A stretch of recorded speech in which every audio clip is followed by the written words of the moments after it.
morning, Mr. Toastmasters, fellow Toastmasters, ladies and gentlemen. I remember the first day I came here, they called me out, just like they called Mr. Victor, and I remember I was doing, oh God, oh God.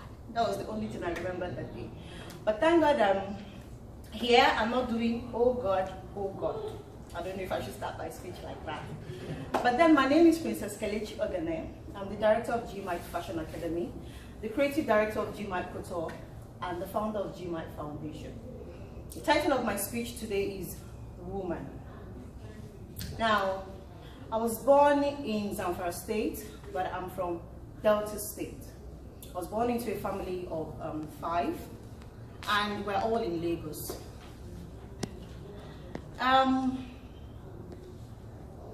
I did my primary school in Delta State. We moved down to Lagos in the early 90s, and my mom was an entrepreneur, so my history or my background, is tied around my mom. I call her my mentor, even though she's late now.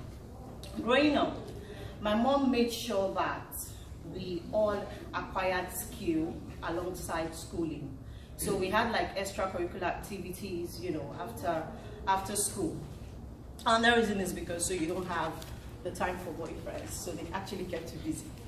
Now, after school, I would go for a fashion design program.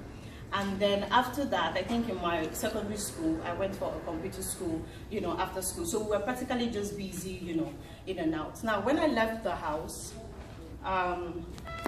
when I got into university, I started my business officially in 2005. So at the same time I was schooling, because of the history that I have, from my home, I decided to start my business as well alongside schooling. I finished from Lagos State University in 2011, and then in between, before I finished, I started I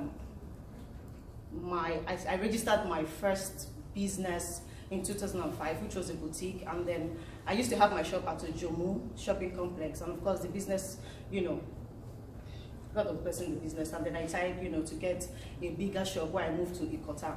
Now, while I was doing all this boutique business, I was selling other people's brand, and it got to a point where I felt, I did that for about 7 years, and then it got to a point where I felt if I could be marketing other designers, that I could market my brand better. So after like 7, 8 years, I decided to start my own brand, which is G-Mite Couture, and ever since then I've been wearing my design. Now, another thing that made me, focus on developing myself was because of, my history with, should I say, men. Okay, how you need not to depend on them. Okay, so from, I'm not an enemy in quotes, but I just know that you have some sense of independence and some sense of confidence when you have a little money of your own. And that is another thing that my mom taught us. So growing up, she would say you have to learn skill, you don't know what tomorrow will be. So even if the government is not giving you, if the government does not have enough jobs for the youth, you can survive and all that.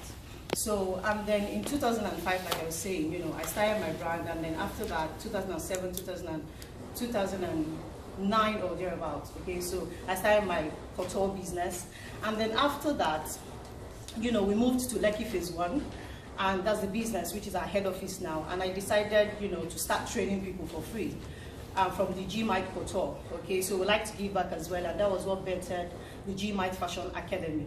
So the first was G-Mite Foundation, which was training people for free. And then people started coming and said, they wanted to pay to learn the actual curriculum and all that. And that was how we started our G-Mite Fashion Academy.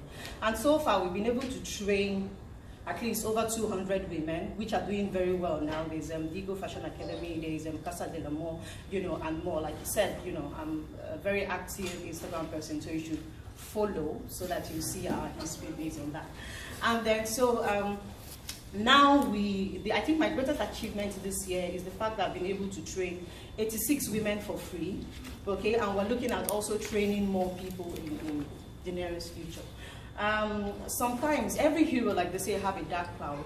Now, I don't like giving speeches amidst everything that I've achieved. I like to be, you know, but now I know that I don't have a choice, so that's why I'm here anyways. So I believe women are not weaker vessels. I believe women should be seen as a support system. I believe women should be appreciated, and then I believe women should also go ahead to, you know, empower themselves, develop their skills, so that men will stop seeing them as a weaker vessel. And I think so far so good. I've been able to help, you know, some women do that, even though I'm still struggling with doing mine. Sometimes in my business, when my business is, you know, because it's growing, so when I feel like I'm stuck, getting stuck and all that, I go for courses, okay? That's why I have all those. So I go for courses. I like to do research, okay? My hobbies are doing research, learning more entrepreneurship skills, you know, going for management courses, HR courses and all that. And then I want each and every one of us to give as much as, you know, we can give, empower as much as we can empower, because amidst all the money and everything that we have, having people sing our praises and having people pray for us and having people remember us for, you know, whatever we have contributed in their life, I think is what makes us Toastmasters.